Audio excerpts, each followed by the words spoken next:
Next one, for loop. For loop means there is a entry control loop. Already I told you the for loop using the function is the range. We can see the first one example. Range 1 comma 30 comma 1 will start the range of values from 1 and end at 29.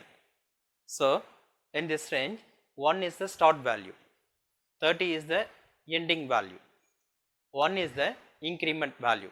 In Python, the for loop using the range function, the ending value always minus 1.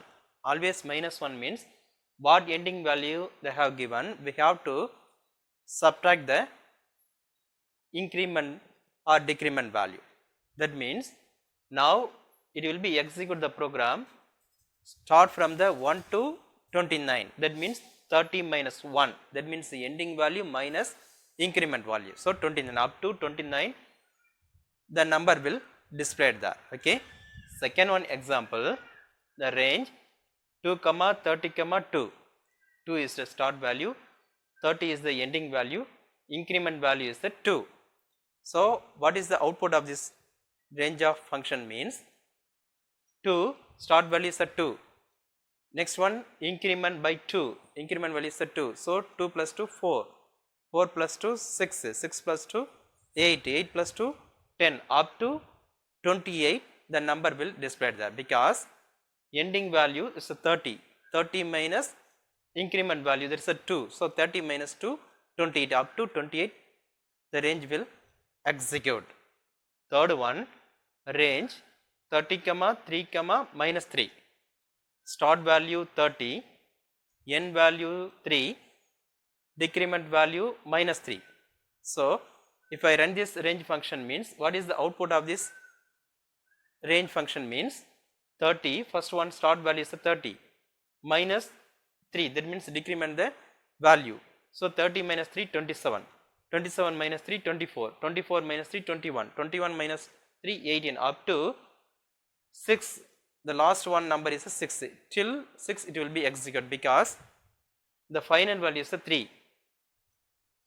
So we have to add the decrement value. So 3 plus 3 6 up to 6 it will be executed.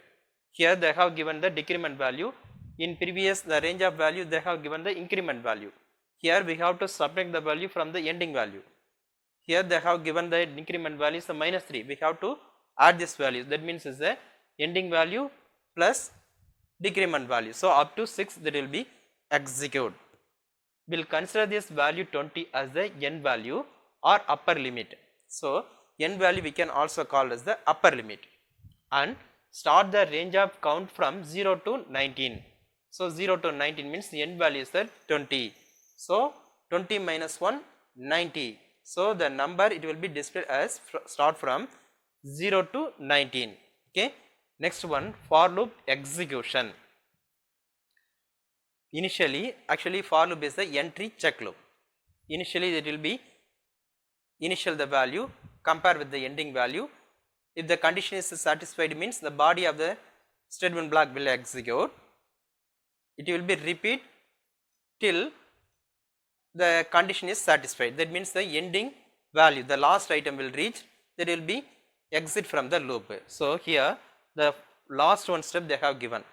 If the last one item it will be reached means which one will execute? The program will terminate. So the exit loop will exit from the loop. Okay.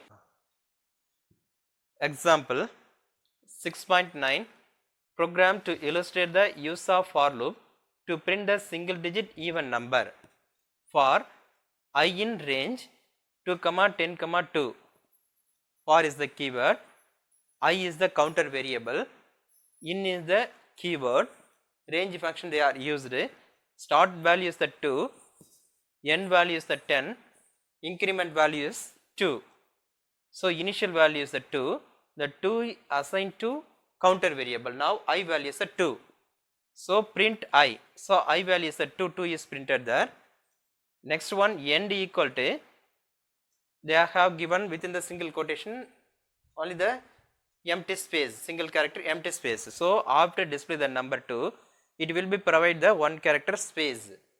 Then increment the value by 2. So, I value increment as 4, already I value is 2, now increment the I value is 2, so 2 plus 2 4, now I value is 4, so compare with the ending value, so it will be satisfied, print the number 4, after display the number 4 it will provide the 1 character space, next one increment the I value increment as 6, okay, print the number 6, then provide the 1 character space, then increment the I value as 8, so print the I value is 8 is printed there, next one it will provide the 1 character space, then I value increment as 10, so ending value is the 10.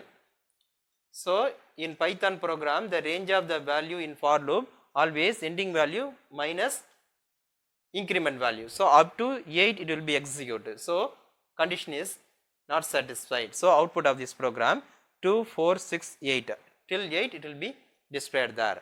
Next one, using else part in for loop, the same program used, but it will be add the some else part also. Use the use of for loop to print the single digit even number with else part, the same program for I in range 2 comma 10 comma 2, print the I value is a 2, then provide the 1 character space, increment the I value as 4, then provide the 1 character space, then increment the I value 6, then 1 character space, then increment the I value is 8, till 8 it will be satisfied, so output 2 4 6 8, then increment the I value increment as the 10, so here is the ending value is the 10, condition is not satisfied, that means else block will execute.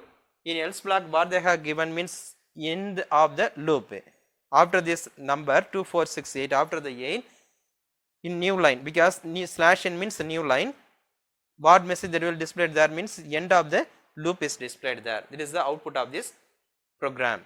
Next one, note, in Python indentation is important in loop and other control statement, okay. In Python program indentation is a very important one. In C++ or C program means we have to set the block of code or sub block of code, means we have to using the open brace close brace, that means the curly braces. So here open brace close brace we have to using in a C and C++ program, but in Python if we want to set the block of code or sub block of code means we have to using the indentation. Indentation means nothing but we have to give the some space. So you can see the one example. In first line they start from the F here, in second line they are given some space, that is the indentation. If not give the space here means the Python program not displayed the proper output in the screen, okay. So indentation is very important in Python.